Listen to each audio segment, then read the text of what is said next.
Alright guys, today I'm going to be talking about what to expect after getting a hair transplant. But before we get started, if you guys are seriously interested in having a hair transplant, or you just have questions that you want to ask other guys who've had hair transplants, I'm going to go ahead and link the Hair Restoration Network discussion forum in the description box, guys. It is free to register, free to post, so I highly suggest taking advantage. Alright, now let's get started. Okay guys, I'm going to go in chronological order from beginning to end. For the first few days after your hair transplant, you have to sleep at a 45-degree angle. Now, you still have a lot of healing that's going on in the donor and in the recipient, so you should expect to see a little bit of blood, a little bit of scabbing, crusting.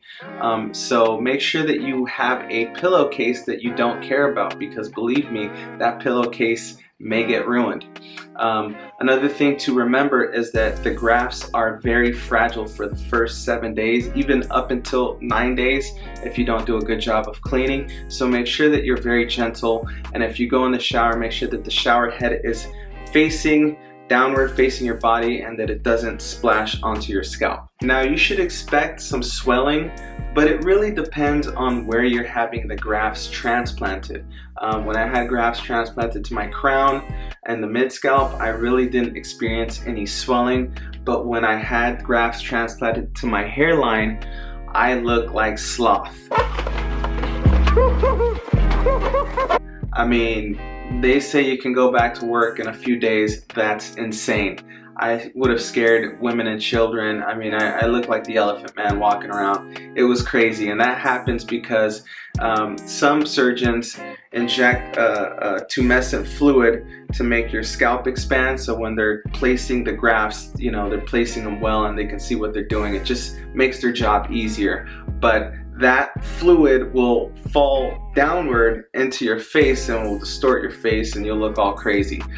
So that's something that you should expect if you're getting a hair transplant to the hairline. So just make sure that you know you have some days off, and you know you don't have to see anybody, or you don't have a hot date lined up.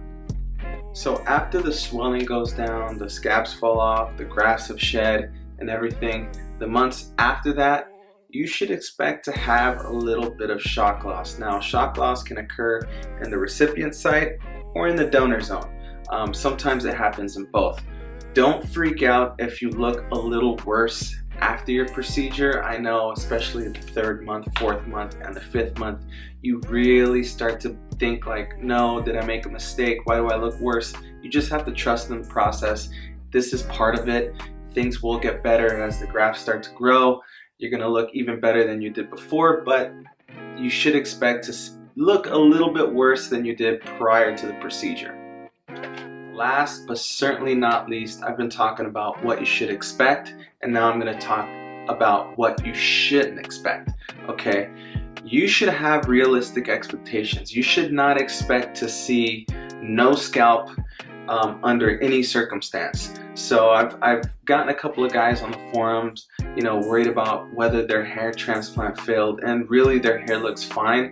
It's just that they're like completely under a light and you can see scalp, and they're like, no, you know, why does my hair look see-through when it's under light?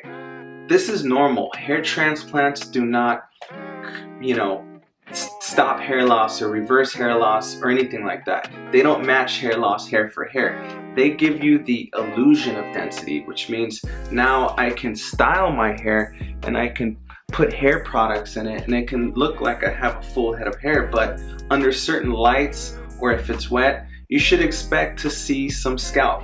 This is a given, especially if you have a high degree of hair loss or if that area was completely bald.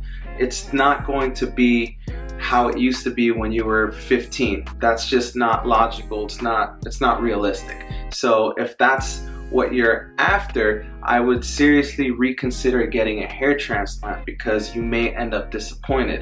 And I would always prefer guys not do anything than, you know, get a hair transplant and be disappointed and, you know, just become jaded at the industry when really they just didn't research enough. So hopefully this video will keep you guys informed. Alright guys, well that's really all I have for you. I hope you guys found this video informative, and if you did, I would really appreciate it if you guys would go ahead and give me a like. And if you guys like the content that I put on this channel, please consider subscribing. And if you think anyone would benefit from this video, or you know someone who's gonna have a hair transplant soon, go ahead and share it with them. Alright, till next time.